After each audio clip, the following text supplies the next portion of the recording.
What's going on, guys? LoganJYA here. Been getting a lot of asks for some gameplay with Drytron, with all the other decks that we've profiled on the channel so far, and today I'm happy to satisfy that request. And this isn't going to be any ordinary gameplay. That's right, it's the salty rumback, yours truly, versus the man, the myth, the legend, Trif Gaming. I'm going to show you guys 3 separate matches right now, and you're going to get to see all the goodness. His Pendulums, his Kashtiras, facing off against my Drytrons, as well as my Tearlament build. And we were doing something a little bit interesting this time around. The loser of each game, every game you lost, had to do 30 push-ups. So it certainly made for some good exercise on stream. But I don't want to bore you too much with the details. Let's dive on into the gameplay. Alright guys, kickstarting things off with match number 1. Let's just dive straight on into it. You're going to be seeing Drytron facing off against the Kashtira Pendulum Adventure Monstrosity. Now mind you, I win the die roll, but I absolutely brick. Zeta pass, baby. That's right, none greater. And he opens up with the absolute gas. So he goes Field Spell, Fenrir, get the Scareclaw. This deck is an absolute amalgamation. It's got super duper different engines, all jam-packed into one strategy. So here he goes, taking advantage of the Adventurer cards. Another really cool thing is the free removal that you get with the Draco back. One benefit to playing it. And he also has the Magician Souls lined up, gonna give him some free draws, take advantage of those Pendulum cards. More free draws off the Spellbook of Knowledge, goes for the Into the Void, resolves a Small World, which I found to be quite an interesting tech, and now he decides to throw up the Pen Scales, actually goes for the Scareclaw, yet another engine jam-packed into the strategy, gets the Arrival, more free extension, links everybody off into a YuGiOh because why not? Fix the hand real quick, resolving Servant, getting a free Jackal, set rotation. He ends up giving me the a copy of the Kash field spell and take something else, but I was absolutely obliterated at this point. 30 push-ups for me. Let's get into the next game though, and opening hand once again. It's not terrible. We can definitely work with it. So man, actually, this game is pretty crazy. So we go Herald, and what I'm going to do here is the one-name hand combo to set up the Chaos Lock, because we didn't have any additional names. Unfortunately, not able to back it up with the Beto Buster either, because we're not going to have enough Ritual Summons in the turn. So we're just going for the standard Dynamond route. You see me go here, and it's another thing that's a little scary about this combo, is that if you don't have something in hand to protect you from Nib, or a hard-drawn Fairy, you're going to be in a bit of a sticky situation. But fortunately enough, no Nib. So just line up the Dynamon lock, and keeping as many big bodies on the board as possible was my strategy here. So I've got him locked out of a monster effects for the turn, as well as a Lancia locked and loaded for backup plan in hand. We got the Beto Buster, no need to search another ritual, we're all good there. However, he is still swarming the field with Pendulum and spell effects, as well as inherent special summons, and absolutely throwing up an insane amount of bodies. Look at this. Putting up the Absolute Dragon with 2 level 7s, both Fenrirs, actually works. I go for the Beatrice here to take a free dump, but here's the problem. He was able to pop all of my stuff there, and that absolutely cooked me. Because after that Mighty Master resolves, I've got no board, he goes in for lethal, it's all she wrote. So match 1 goes to Trif, but let's see how things go off in game 2.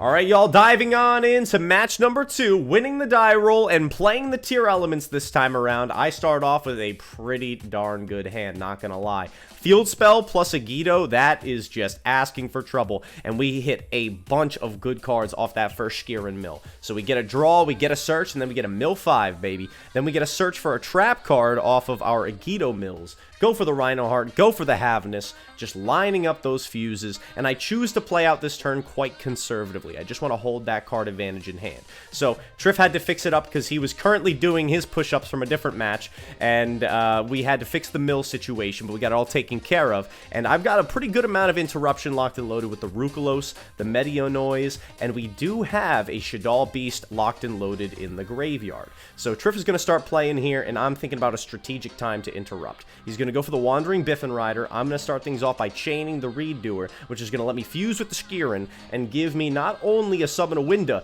but a pop with my planet since we shuffled back from the grave. So I take care of that Endymion that's chilling out there in the spell and trap zone. Don't want something like Mighty Master hitting the board.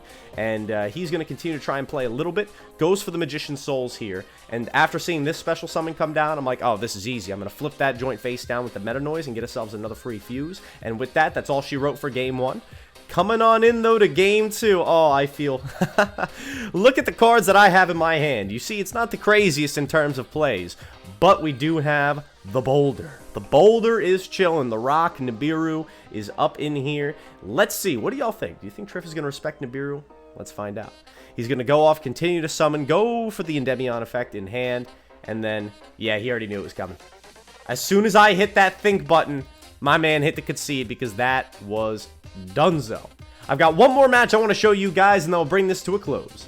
Alright guys, match number 3, and I'm saving this one for last. This was actually the first match that we did when we started doing the challenge, but I thought this was the best demonstration of competition here. He is playing the Pendamalgamation, facing off against my Drytrons, and honestly, I couldn't have asked for a better opening hand. I play things out safe here. You guys see we go for the Nibiru-proof combo line with the Alpha and Zeta. Basically, you just tribute summon for the Vanity's Ruler with the Ben 10 and the Moy Beta on field. Even though it has another material off of it, you rather be safe from Nibiru than get that extra Ben 10 search. In my opinion, more oftentimes than not, that's how you're going to want to play it out. So we go for that line, get the free search for Ben 10, and we're actually going to set up a really, really strong board here. This is the relatively standard board for this build, but I try and take as much advantage as I can. I go for an extra summon of Ben 10 here. I could have left another body on field if I pitched the Delta from my hand to summon back the Ben 10, but, you know, hindsight's 20/20. Get the free draw, go for the Ben 10, get the Orange Light locked and loaded, and then we link off for the Mirage Light, ending off on a very nice board with Vanity's Ruler and Mirage Light for the Spell and Trap negates, and a free monster negate if we so need it with the Herald of Orange. So moving on from there, he's going for Planet. He checks the deck and sees, oh crap, I can't out that Vanity's Ruler. So game 1 goes to us. Game 2, though, oh my gosh, you guys have to see what this amalgamation of a deck can do. Going off with the Endymion, going for the Kashtira plays, free search for Fenrir, special summon, free search. As you can tell, I have no interruptions. I do have that evenly matched, though, so I'm hoping that's going to be able to carry me through to victory in this last game. But the Secret Village of the Spellcaster comes down. Neat fun fact I wanted to mention about that. Relinquished Anima is a very easy way for Drytron to deal with the Secret Village. It's a Spellcaster in our extra deck that we can access quite easily. Now, it does some cool things with the Cherubini here, actually setting up the adventure package with it. Going for the Crowley, going for the draws, lining up as much advantage as possible. And you're going to see this is all going to make sense in a second because of the card that Trif is going to go into. So uses the adventures, uses the free searches, the Scareclaw Kashtira comes down.